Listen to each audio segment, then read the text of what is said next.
Raden Sentiaki yang waktu itu tanding dengan Kertipeo.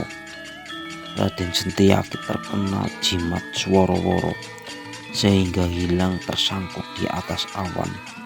Hari itu Raden Sentiaki jatuh pas di depan Dewi Srikandi. Srikandi kaget. Loh, siapa yang jatuh di depanku ini? Setiaki menjawab, Kambo Dewi, saya Sentiaki. Srikandi, tobat. Adikku diberitakan kamu sudah mati, tetapi ternyata masih hidup. Syukur adikku kamu masih rahayu.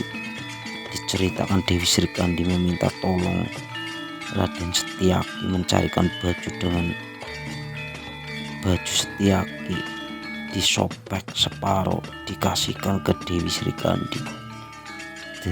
Diceritakan malunya Dewi Srikandi pergi melapor Arjuna. Waktu itu Arjuna sedang dikusiri Sang Kresna. Di waktu Srikandi mundur, Basukarna tertawa. Kresna segera menyusun rencana memerintahkan Arjuna maju menghadapi Basukarna sebelum berperang. Tadi Arjuna turun dari kereta untuk berbicara dengan Basukarna. Basukarna juga turun dari keretanya menemui Arjuna. Di saat kedua satria berbicara berunding, Kresna diam-diam menemui Salya mengingatkan janji Prabu Salya pada waktu lakon Nakula Sadewa gugat. Dan Salya berkata, saya tidak akan tega ke Arjuna. Salya bilang ke Kresna begitu. Diceritakan setelah Arjuna dan Basukarno berbicara empat mata, mereka berdua kembali ke kereta masing-masing dan naik kedua kereta berjalan masing saling berhadapan. Diceritakan di Tegal Guru datang seekor ular. Ular itu bisa berbicara. Dia adalah Naga Murdita, anak dari Naga Hardowaliko. Dia akan membalas dendam ke Arjuna karena dulu waktu lakon Sambajuing ular naga Hardowaliko dibunuh oleh Arjuna.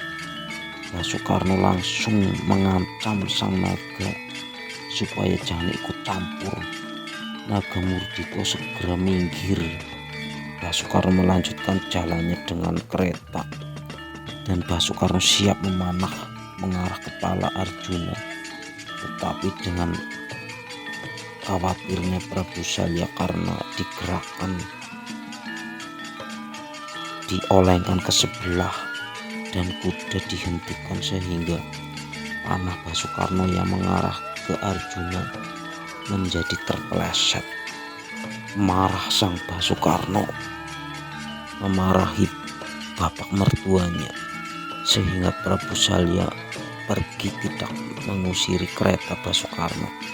Kusir diganti oleh Raden Aswatama karena Basukarno jalan lagi karena memanah sang Arjuna. Diceritakan panah kedua akan mengenai kepala Arjuna. Kresna dengan sikap mendorong Arjuna dan panah mengenai gelung Arjuna. Arjuna malu. Panah karena ketiga disambar oleh Naga Murdita yang melilit panah menuju Arjuna. Dengan sikap lagi ditangkis oleh Kresna dan Kresna menyuruh Arjuna untuk memanah ular Naga Murdita. Arjuna memanah Naga Murdita hingga mati. Setelah itu Kresna menyuruh Arjuna untuk memakai mahkota. Diceritakan mahkota Arjuna sama dengan Basukarno sehingga di medan perang seperti ada kedua Basukarno. Lamanya peperangan, ada adu panah Arjuna mengenai payung kereta Basukarno. Panah terakhir mengenai kepala Basukarno sehingga kepala terpenggal, tetapi jimat keris Kolodete milik Basukarno, keris milik Prabu Basukarno, bersuara memanggil Arjuna, tapi Arjuna tidak boleh menemui Basukarno karena keris Kolodete akan terbang jika ada yang mendekat. Arjuna memanah lagi mengenai kereta. Aswatthama melompat kabur sehingga kereta rubuh karena terkena ratusan panah Arjuna. Basukarno gugur dan Dewi Kunti menghampiri mayat Basukarno. Perang dihentikan sementara. Para pasukan Pandawa dan Kurawa